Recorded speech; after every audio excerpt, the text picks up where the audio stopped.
गांव रामपुर चारों ओर घने जंगलों से घिरा हुआ था।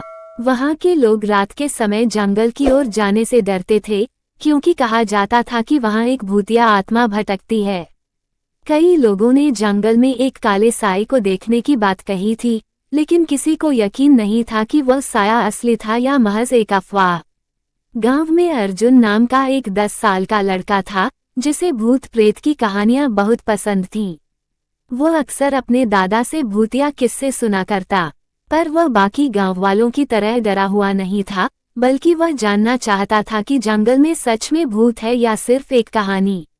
एक दिन जब अर्जुन अपने दोस्तों के साथ खेल रहा था, तो उसने सुना कि एक आदमी रघु काका, जो जंगल से लकड़ी लाने गए थे, डर के मारे बेहोश होकर वापस आए।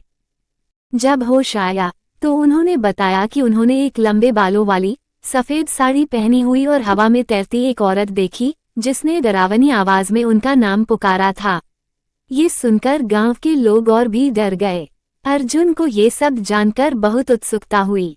उसने तय किया कि वह खुद जंगल जाकर देखेगा कि सच में वहां कुछ है या नहीं। उसी रात जब पूरा गांव सो रहा था, अर्जुन चुपचाप अपनी चारपाई से उठा और एक छोटा सा लालटेन लेकर जंगल की ओर चल दिया। जंगल में घुसते ही ठंडी हवा चलने लगी। चारों तरफ पेड़ों की सरसराहट थी और दूर से उल्लू की डरावनी आवाजें आ रही थीं। अर्जुन बहादुरी से आगे बढ़ता गया। कुछ ही दूर जाने पर उसे लगा कि कोई उसके पीछे चल रहा है। उसने पलटकर देखा, लेकिन वहां कोई नहीं था। अचानक उसे सामने एक साया दिखाई दिया।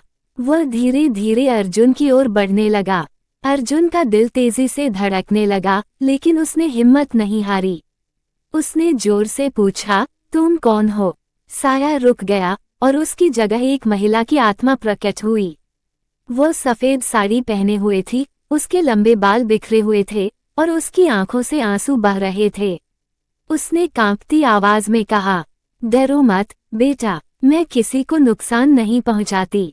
अर्जुन ने हिम्मत करके पूछा, तुम यहाँ क्यों भटक रही हो? आत्मा ने दुखी होकर कहा, मैं इस गांव की ही थी।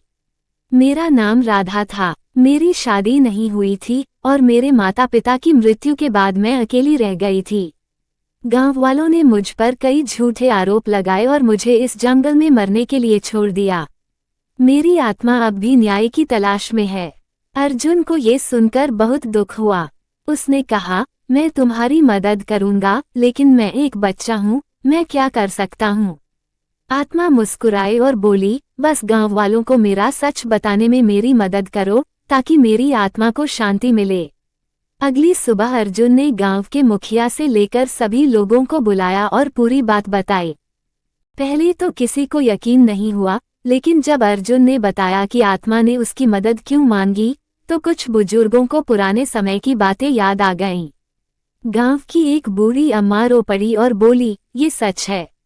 राधा निर्दोष थी, हमने उसके साथ अन्याय किया था। गांव वालों ने आत्मा से माफी मांगी और एक मंदिर में उसकी आत्मा की शांति के लिए पूजा करवाई। उसी रात अर्जुन ने सपना देखा कि राधा की आत्मा प्रकाश में लुप्त हो रही थी और जाते जाते उसने अर्जुन को धन्यवाद कहा।